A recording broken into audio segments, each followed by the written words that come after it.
Hey there guys, today we're looking at the politics of object relations and we're looking specifically at the British tradition. Now, I will be critiquing the British tradition of object relations using some Marxism, but I won't be looking at some specific theorists like Wilhelm Reich or Frantz Fanon, for example. That'll be probably in a later video. These are just some surface level critiques, some early critiques. I'm also going to be going through the basics of the object relations tradition, so all the basic nuts and bolts, all the basic concepts that exist in this tradition, just so that a lot of my viewers come from obviously a Marxist tradition, so they're not going to have any idea about what the British tradition of object relations is. So we're going to go through. I'm going to describe all the basic concepts and theories, and then we're going to discuss some politics. We're going to discuss on what is actually going on right now in the politics of object relations.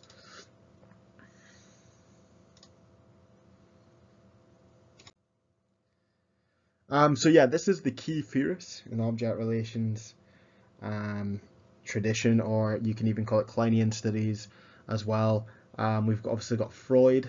He's the second person there. The first person is Bion. We have Winnicott and we have Klein, and Klein is probably the main theorist. Freud and Klein are probably the main theorists. I'd say that Klein, she deviates quite far from Freud, though. She develops her own psychoanalysis, her own developmental psychology. But we'll get into that in a moment. So what does the object relations tradition think? So the ontology of object relation, what exists is the unconscious. So if you're not familiar with psychoanalysis, its object of study is the unconscious, and in object relation specifically, it's at a very complex unconscious. Carl Jung, for example, I mean, he's not part of the object relations tradition, but I think he has a very good quote which sort of encompasses how psychoanalysis views the unconscious. I mean, Jung said the unconscious is a second personality. So the unconscious is something to the psychoanalyst which can actually, has a meaningful, a very powerful effect on everyday behavior. And it expresses itself in like slips of the tongue and things like this, and it can make us do things that we wouldn't ordinarily do, and we'll get into that, like some examples of that. And in terms of the epistemology, what counts as evidence, the therapeutic space is the laboratory. So what happened, the case study method. So what is happening in the therapeutic space between the client and the psychotherapist. So object relations is primarily a developmental psychology as an emphasis. I mean, Klein was described as someone who had an obsession with infantile psychology, and so it's very, very concerned with the development of infants and young children. So if we're talking about Klein's first essays in Guilt, Love, and Reparation, she is basically making all sorts of psychoanalytical interpretations about children, studying children very closely.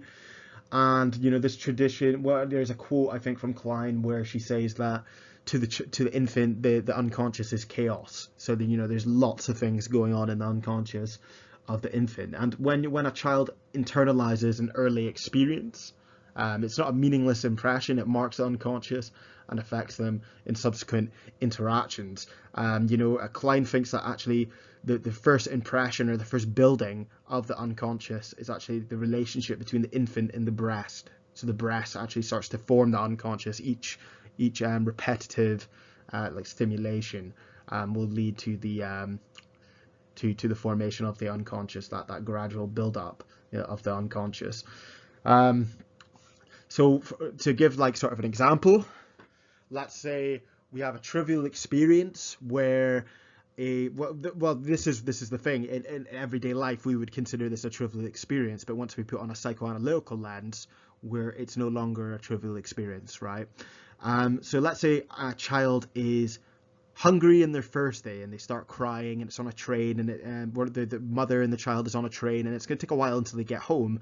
When the child is waiting for its needs to be met, it actually has an unconscious fear of annihilation. It feels like literally the mother is not going to be able to reach its needs. When the mother leaves the room, it might think the mother has literally ceased to exist because it hasn't got object.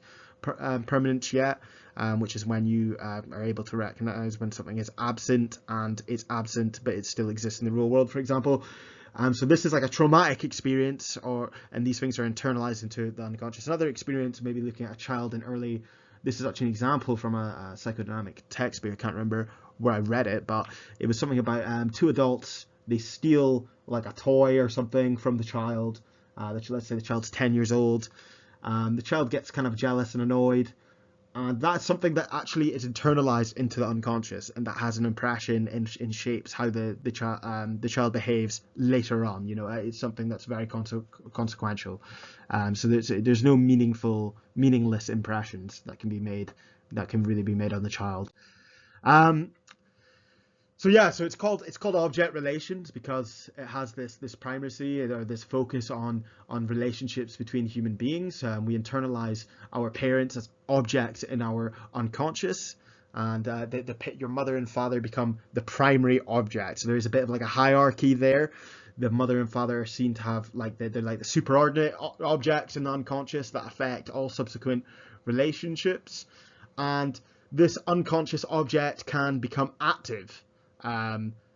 It can become that unconscious representation can become active in a later relationship. So for example, we can look at Freud's compulsion to repeat, right? So with Freud, he would say that someone who would have an abusive mother may later then be abusive in later relationships. So this could be that the object that's been internalized into the unconscious is now became active in that later relationship. So as I said, the mother's breast is the first object to be related to. The breast forms the unconscious of the child. In later relationships, the internal object or internal representation becomes active. Already said this. Think of the Freud's. Yeah, we've already. Sorry, I'm not actually reading this. I actually just know. I know this from my head. So we've got a few examples here as well. So another thing about this tradition is that it considers everything to be a symbol. Absolutely everything. What the person is wearing, how the client opens the door to the counselling room. Did they open it quickly? Did they turn up at the right time? Did they turn up late? Did they turn up early? Did they turn up early because they were really anxious? Did they turn up late because they were trying to piss you off? All these everything. The way you breathe, the way you move, all these things can be interpreted and related back to the unconscious, or it may be able to tell you something about the unconscious or about this individual. So basically everything can be interpreted. There's nothing that's free from interpretation. So we've got these ontological assumptions in psychoanalysis. As you already know, like psychoanalysis isn't a subject that is falsifiable. It has things that you can't really prove to be true or false, and it has Klein conceptualized these very specific ontological assumptions about childhood development. So what we've got here is the weaning situation and the Oedipal situation, which is based on Freud's Oedipus complex. It's been changed and altered quite a bit, and we'll get into that. And we've also got the paranoid position and the depressive position. Now, I'm assuming on the later slides I elaborate on this a bit more. So let's just go to the later. The weaning and splitting. Weaning and splitting is a defense mechanism. So when we are first introduced to the breast, we find it difficult to comprehend the mother as a whole, so we split her into part objects to preserve the good object. In object relations, an indicator of psychic integration is being able to comprehend the mother as a whole in her absence. You have integrated the mother in your unconscious as an object. So because we can't comprehend or handle the good and bad, we split her into these two parts in order to preserve the good side of her, or in order to separate her from the bad side, or to hurt the bad side without, to hurt and harm the bad side without harming the good side. So then splitting essentially becomes this fundamental defense mechanism that can be expressed in the patient, and it's that sort of black and white thinking. So like one example, you could have a parent and perhaps they have sent their child to school and there's a dispute at the school, right? And what she thinks is that basically to elaborate on this example. Sorry, I'm mumbling a little bit. There's this dispute that arises in the school, and this teacher says, "No, is there anything at home that's going on? Is there anything that could be causing your child to be having these issues at school?" And she goes, "No, all the problem is in the school, and it's got nothing to do with at home." So what she's doing there is she's splitting, or using black and white thinking. She's saying that all the bad is in the school. The problem is sourced and can be sourced from the school, and it's got nothing to do with the home. When maybe it's something in between. Maybe there's something happening at home, and there maybe something also happening at the school, or it's a bit of both, or it's 20% one, 80% the other. It doesn't matter. But that would be one example, and I'm sure there's plenty of other examples. Someone could say all billionaires are bad. A Marxist might say all billionaires are bad, all poor people are good. That's very black and white thinking. So let's, and that would be if you have a subject or a client, or if you are someone who splits a lot, that would be an indicator that you have a poor level of psychic integration, right? So it would suggest that you haven't overcome this conflict. But I'm going to go to the next slide. And we've got a lot of different concepts in Kleinian studies or in object relations. I'm not going to go through every single one in extensive detail, but I will cover all the ones relevant to Marxism and politics, and I think I'll cover all the important ones as well. So we've got the central concepts is transference. There's a massive emphasis on transference in object relations, and I'll go and quickly explain that now. So when you're with a client in the therapeutic space, or when you form a friendship, or when you're speaking to your boss or whoever you're relating to, a transference is established where you transfer past relationships onto that person. So you may treat your boss like your father, you may treat your friend at school like a sibling, and so on. And we also have the counter-transference. So this is all the feelings that you have towards that person. And we have projective identification. So one of the concepts in object relations is objective identification. I'm sure you're familiar with the term projection. So a projection is when you put the unwanted in terrible parts of yourself and you allocate them to the other person, or you push them onto the other person. Or you could have in projective identification, and this is on an unconscious level, by the way. So on an unconscious level, you project the bad or good parts of yourself to someone else, and this is on an unconscious level. Now, what Klein does is she extends this concept, this initial Freudian concept, and to projective identification. What happens is, what is argued by Klein is that the client or the person, or myself, for example, I could project something onto someone and actually insert it almost into their unconscious. And the countertransference is what you feel as a result of that projective identification. So let's say I am a therapist, I've got a client, and there's something very angry in their unconscious, then I may feel myself angry because they've placed something into my unconscious. Now again, you may think this is ridiculous or whatever, but this is psychoanalysis. So we are just looking at what the concepts are, and and it does obviously use a lot of metaphysics. So we've got other and repression is of course the central defense mechanisms. You've got you've got something you don't like, something that makes you uncomfortable, anxious, so you repress it into your unconscious. So then we've got other concepts, unconscious envy, which we'll be discussing in more detail, but it is what it sounds like. You've got an envy that's unconscious and it affects your behavior. Again, same with greed. You've got an unconscious greed and it affects your behavior. We've also got the concepts of anxiety and the depressive position, the schizoid position. We've got denial, humor, projection, the death instinct, and the love instinct in Klein are one. So it's like a fused instinct. So I will talk about the depressive position and the paranoid schizoid position because it's really important. But I think I do touch on that in the next slide. No, I don't. Damn, right. So I can't actually go back, but that's fine. So one of the ontological assumptions of Kleinian studies is that there's this depressive position and the schizoid position. So remember, we were discussing splitting earlier being one of the central defense mechanisms in Kleinian studies. So basically, if you're in the paranoid schizoid position, you are using this splitting defense mechanism in your unconscious to obviously preserve the good mother and to prevent her from being destroyed, right? And in the depressive position, so it gets a bit complicated, another concept is reparation. And I'm just trying to get, I'm literally trying to speed you through this so we can just get to the politics of object relations, because that's really what I want to focus on.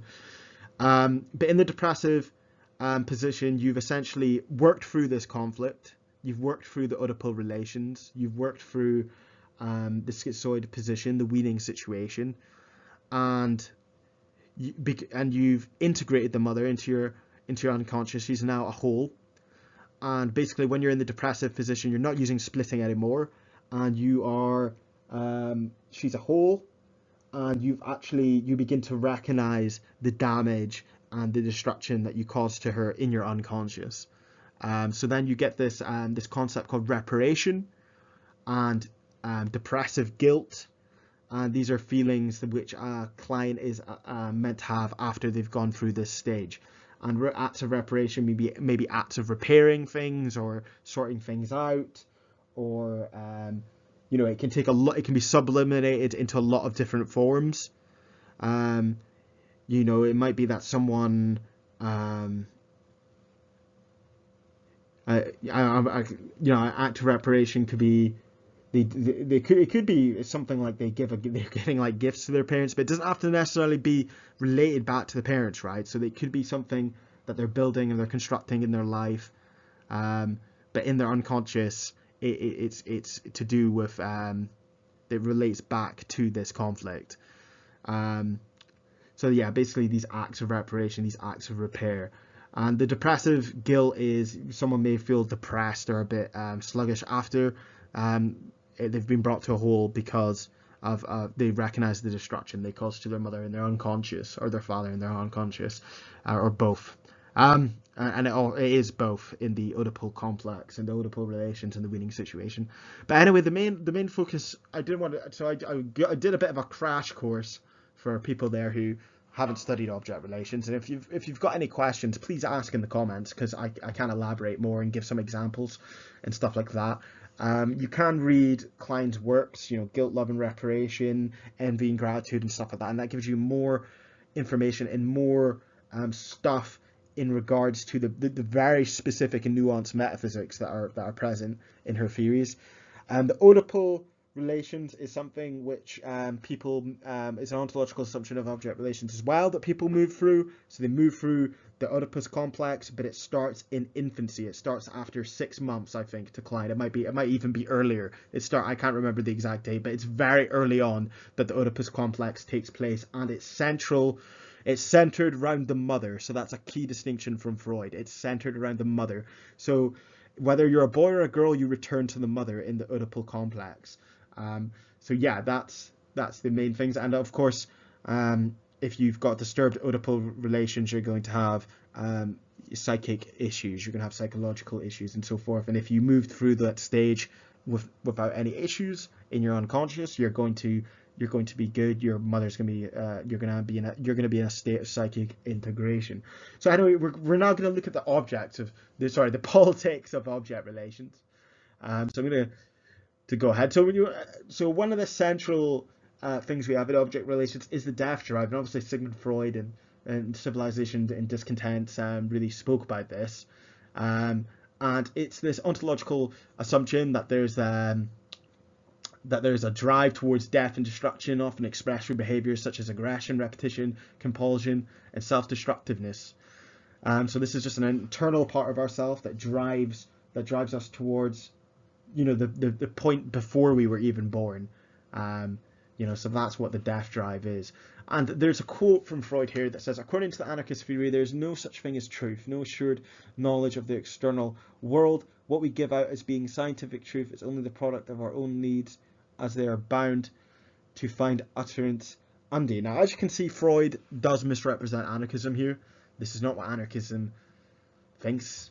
It does have some truth claims. For example, one of the ontological assumptions of anarchist theory is that it thinks that people are inherently good, that they're rational actors. Now, I'm not defending that, and I'm not saying that's true. May I clarify that and point that out? But that is one of the assumptions of anarchism. So he is misrepresenting it here. It's not. I think one of the examples he gives in that book is when people come to build a bridge, and they have no plan.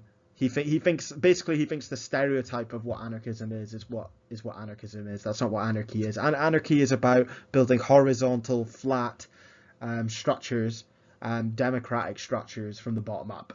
So Freud misrepresents that here, and that comes from that assumption about the death drive. But I'm going to move on, and I'll probably get onto that. So a quote from the introductory lectures: "The class structure of society goes back to struggles which from the beginning of history took place." So actually, I'm not going to read this out. I'm gonna wait a moment and go back to the anarchy thing. If you've got this ontological assumption that there's this death instinct and it's driving us towards destructive behaviors, it obviously is in juxtaposition to anarchism, which has this other ontological assumption that says that we're good people and we're actually rational actors. Because obviously, if you think that we have this terrible part of ourselves, then how could you possibly conceive that we could create a horizontal collectivist society? So that's where you could argue that Freudian studies or Kleinian studies comes at odds with Marxism and anarchism. So I'm going to read out this quote now, and this actually demonstrates more what we're talking about. So the class structure of society goes back to the struggles which from the beginning of history took place between human hordes only slightly differing from each other. Social distinctions, so I thought, were originally distinctions between clans or races. Victory was decided by psychological factors, such as the amount of constitutional aggressiveness, but also by the firmness of the organization within the hordes, and by material factors such as the possession of superior weapons. Living together in the same area, the victors became the masters, and the vanquished the slaves. There is no sign to be seen in this of the natural law or of a conceptual evolution. On the other hand, influence exercised upon the social relations of mankind by progressive control over the forces of nature is unmistakable, for men always put their newly acquired instruments of power at the service of their aggressiveness and use them against one another. The introduction of metals, bronze and iron made an end to the whole epochs of civilization and their social institutions. I really believe it was gunpowder and firearms that abolished chivalry and aristocratic rule. And the Russian despotism was already doomed before it lost the war. Because no amount of inbreeding among the ruling families of Europe could have produced a race of Tsars capable of withstanding the explosive force of dynamite. Right, so that was a lot to take in.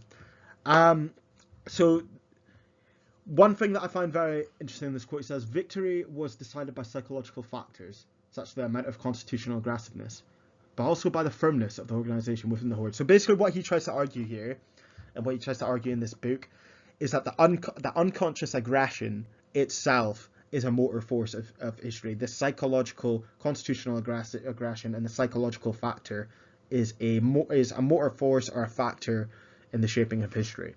So he basically tries to say that material conditions would be the Marxist point of view. So the materialist point of view would be that class struggle, class antagonisms, differing interests in the economic system is what's giving rise to changes in history.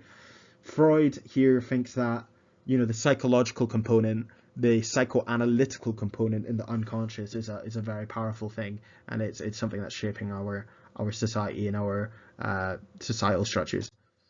So yeah, Freud does actually say he likes Marxism a little bit. I mean, he criticizes it a lot in this book, and he dislikes it overall. But he does say that a strength of Marxism is that it's able to actually explain certain things through economic conditions. But he also says here is altogether incomprehensible how psychological factors can be overlooked, where what is in question are the reactions of the living human beings.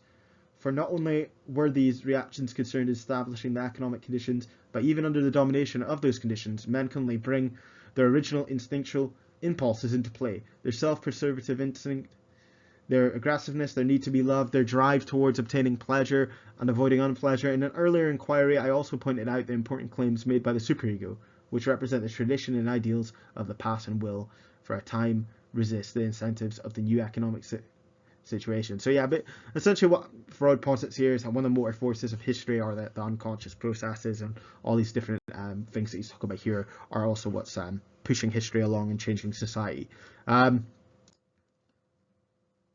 Yeah, exactly, precisely. I mean, I can't remember because I wrote this a long time ago. Just the attribution of the unconscious as something which shapes history overly attribute internal factors versus external factors. So what I'm suggesting here is, if we start focusing inward towards ourselves, towards this unconscious, are we then underestimating the material conditions of society and the force of the ideal? So idealism is a philosophy that suggests that ideas and culture and things like that shape reality and shape society. Are we then underestimating what's happening in real life, essentially? When are historical conditions determining the rising of conflict, and when are unconscious instincts or unconscious processes causing things to happen? How do we know the difference? How do we differentiate these things? If you do not view class struggle as the main motor force of historical change, and view unconscious conflict instead, what implications would this have on your analysis?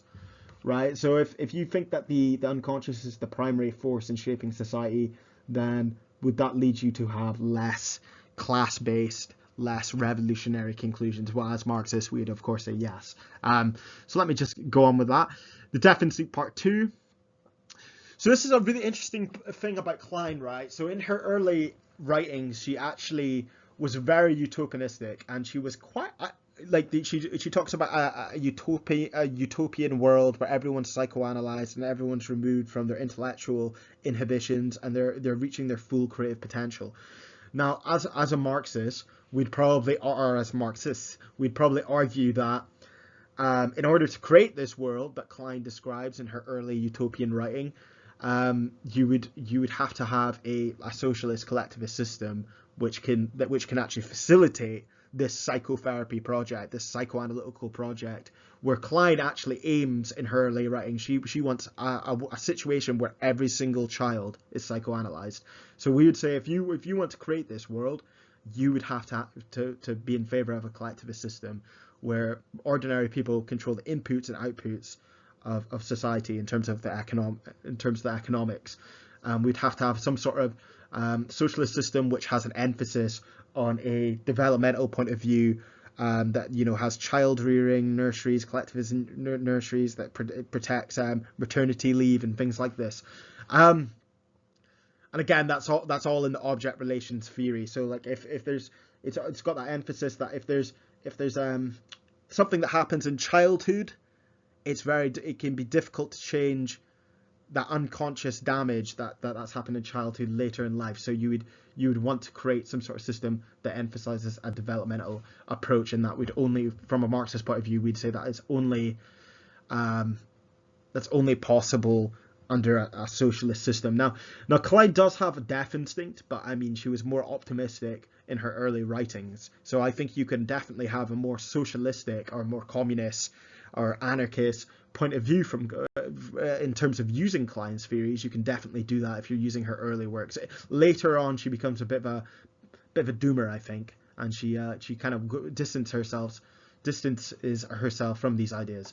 But let me go on. Yeah, of course, yeah, I've already covered that. So now we're looking at like the history of the object relations tradition in terms of politics. So Sagel, which was Klein's main follower, did get involved in the nuclear, against nuclear armaments sort of movement. They formed their own psychoanalytical movement against nuclear armaments.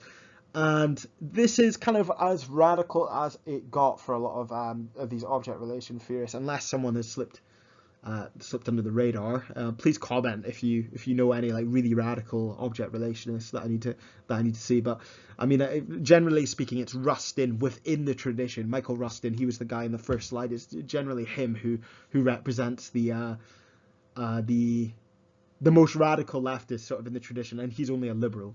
But yeah, this basically, when you're going against nuclear armaments, you're working with trade unions generally, and you're working with other workers' movements. So you could argue there was a bit of a radical flair here with this this international psychoanalyst against nuclear weapons. But not as far as I'm aware, there's no formal group now that's involved with that. So we've also got so we're going back to the basic nuts and bolts of the theory. So we've got Bion, and Bion is all about unconscious group dynamics, and he thinks groups are brought into existence to fulfill a primary task. The group is functioning when it's on task. Group is anchored to a sophisticated and rational level of behavior. The work group, which focuses on the task, is using rational behavior, versus the basic assumption group, which has basically an unconscious conflict. So basic assumption group has unconscious conflict, and then the work group is okay, they don't have an unconscious conflict.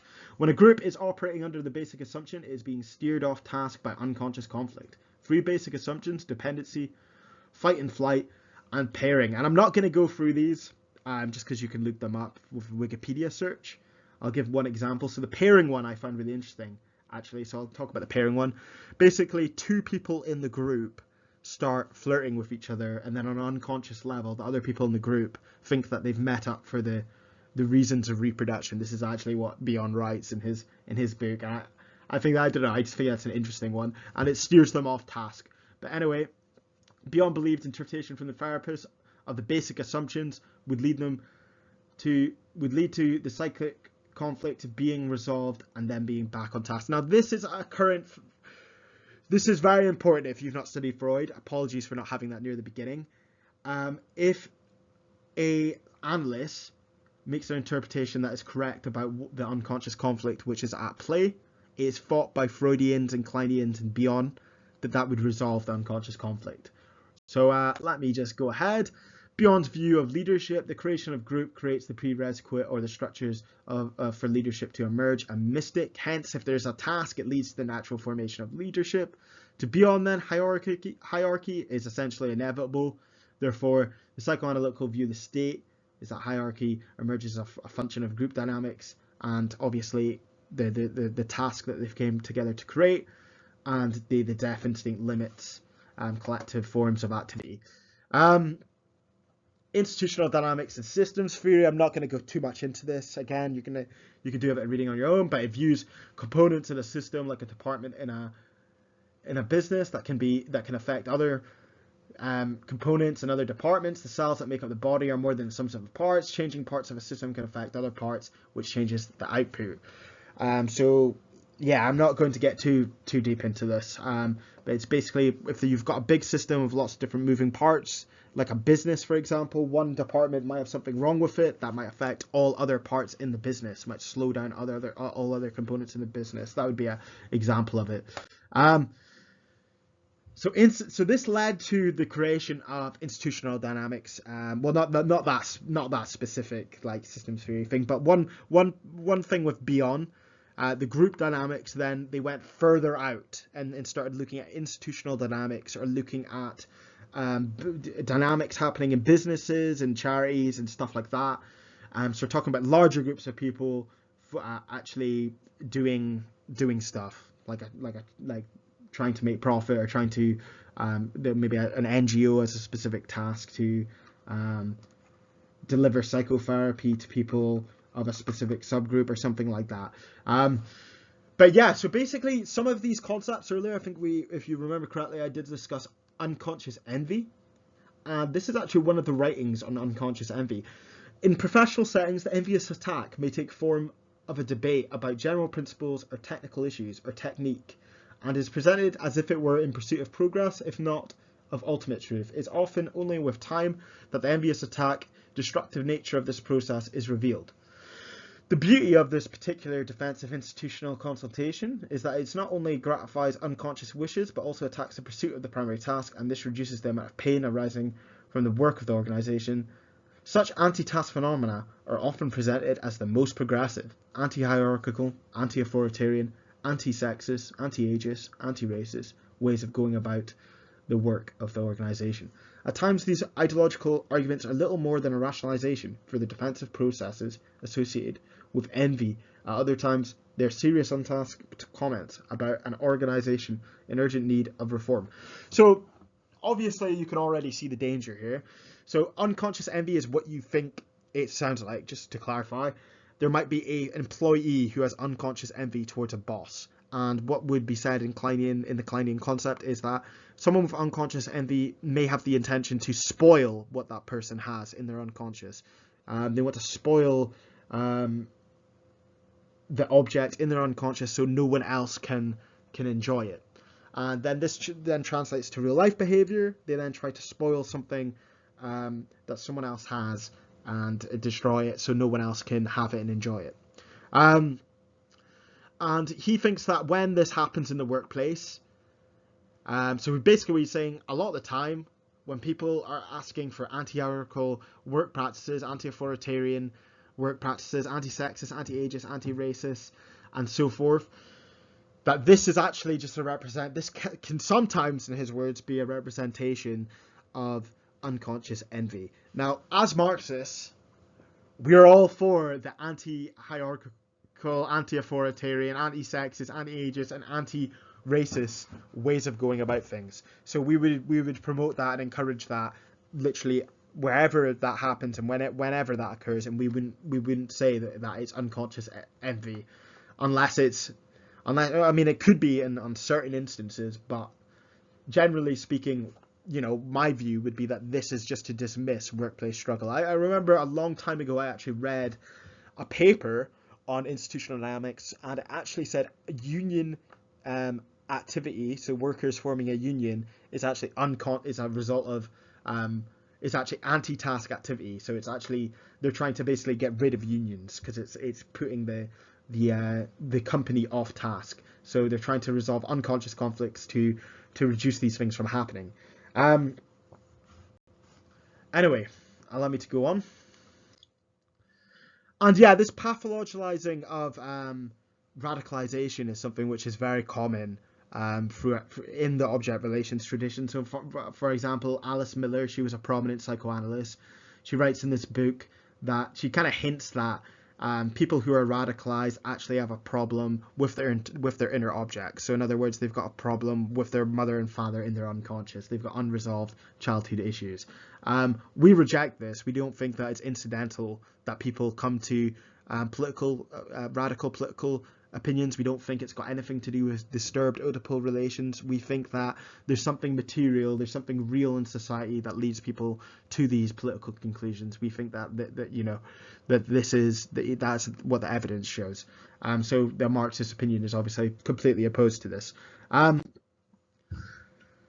So now we're looking at like psychoanalysis right now. Like, what is happening in psychoanalysis right now? So in the British Psychoanalytical Council, there's different ranks denoting the amount of, sorry, I've written the wrong word here, which denotes the amount of personal therapy each therapist had, and the validated client hours, also the length of training in terms of seminars and lectures, etc.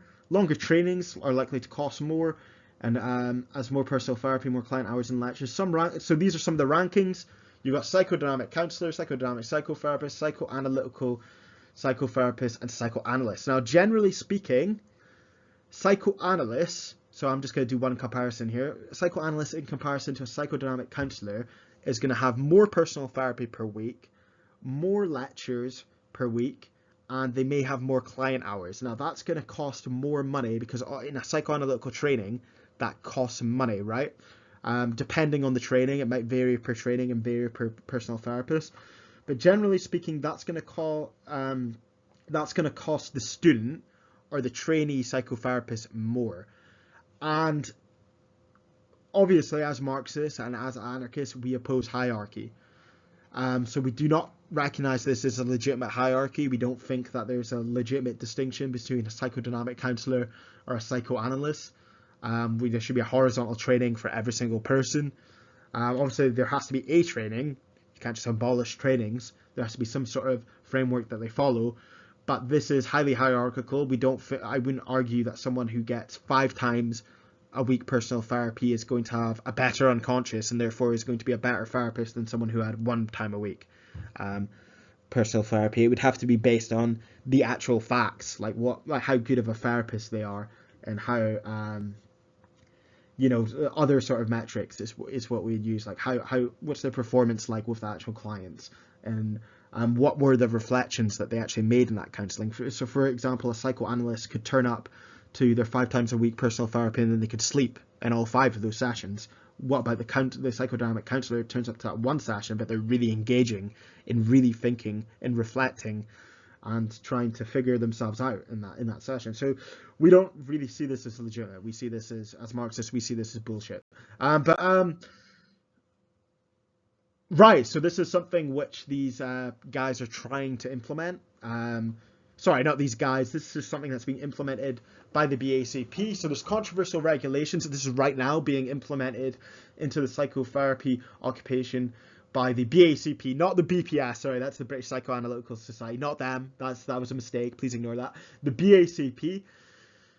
So one major concern with the SCOPED framework is that it oversimplifies the complex and nuanced practice of counselling and psychotherapy by attempting to fit into a rigid hierarchical model. So essentially, there's some sort of resources there that you guys can look at that talks about the SCOPED framework, but essentially what it's doing is it is introducing a hierarchy into psychotherapy, or into this organization, a hierarchy into this this profession. So this is on the actual SCOPED document. You told us that the descriptive titles counsellor and advanced counsellor and psychotherapist in the previous iteration promoted the view of hierarchy that devalued counselling. This is far from the intention. In fact, evidence suggests that those currently defining themselves as counsellors or psychotherapists could fit into any of the sections. However, mapping does show differentiation between 3 categories of therapists based on training and practice standards. In order to focus on these differences rather than titles, which are usually by blah blah blah 3 participating bodies, the RG recommends this version of the framework, referring to the therapists as A, B, C as working titles, without giving suggested titles at this stage. And we've got this here, so we've got this hierarchy, and so again, if you're like a poor person, it's going to be harder to do a 4-year training in terms of time and in terms of money. If you've got disability, it's going to be harder. There's lots of different reasons why a long training might be harder. It might be harder to afford the personal therapy. So yeah, it's not a good thing that we've got this rigid entrenched hierarchy that's being implemented in the psychotherapy world. And the BACP is the biggest psychotherapy institution, by the way, in Britain. So this is a big deal. So we oppose hierarchy. As Marxists, we oppose hierarchy. We don't think this is fair. We're going to go on to slide 27. So the tiered system presented in the project favours trainings associated with the 2 bodies involved with the project, UKCP, BPC. While the authors of this resolution do not suggest any impropriety from the researchers, we suggest the absence of declarations of potential conflicts of interest is a serious ethical limitation of the research. If this project is successful, the BACP will continue its association with the SCOPED project. This will mean that the tiered framework will not be implemented for the BACP members, and the BACP will not spend members' fees and resources on further development or implementation. Right, so the quotes that I've been reading out are from various organisations, various psychotherapy organisations that have been opposing the SCOPED framework. And this bottom quote is just referring to the resolution that they gave to the BACP, and I'm guessing it's not been implemented. Yeah, something tells me it's not been implemented. And so obviously, one thing to note that's really important is that psychoanalysis already has that like ranking system in it. So you've got like the psychodynamic counsellor, and then you've got the psychoanalyst. The psychoanalyst has generally speaking, on average, will have more personal therapy and more training hours and more client hours versus the psychodynamic counsellor, and then they're implementing this hierarchy, right, for all counsellors. Right, so then there could be an argument here, right, that this framework has a bias towards counsellors or towards psychotherapists or psychoanalysts, whatever term you want to use, who use psychodynamic psychotherapy versus other psychotherapies because they tend to have longer trainings. So you could say that this is setting up a hierarchical model which biases object relation theorists. That's something you could argue. So that's something to note. Towards resistance. So this is like a second final slide. I really hope you guys find this interesting. But if you want to oppose SCOPED, really what you want to do is, if you're a psychotherapist, or even if you want to just support it in general, join the Psychotherapy and Counselling Union. And yeah, they obviously oppose the SCOPED framework. And yeah, they're going to be able to help you out if you have any workplace disputes while you're doing your training or while you're working as a counsellor. So I think it's a really good idea to get involved with the trade union. You can also get involved with the IWW. So that's Industrial Workers of the World. That's the most radical trade union in the UK. It's an anarcho-syndicalist trade union. And yeah, it's for any workplace. So that would include psychotherapists. So you can sign up to the IWW. And if you've got a workplace dispute, we'd also be able to support you. But yeah, please, thank you for listening to this lecture. Hope I gave you guys a basic overview of the object relations tradition. And yeah, some of the stuff that's going on in object relations. And I think if we're going to be doing further videos on psychoanalysis, we're going to be looking at, essentially Marxist alternatives to this. So we might look at like Franz Fanon and Wilhelm Reich. But for the video that's coming after this, because I promised a commenter, he wanted me to do a critique of the national question by Stalin. So we're going to go take a look at that for the next video. Anyway, we'll take care, guys. Goodbye.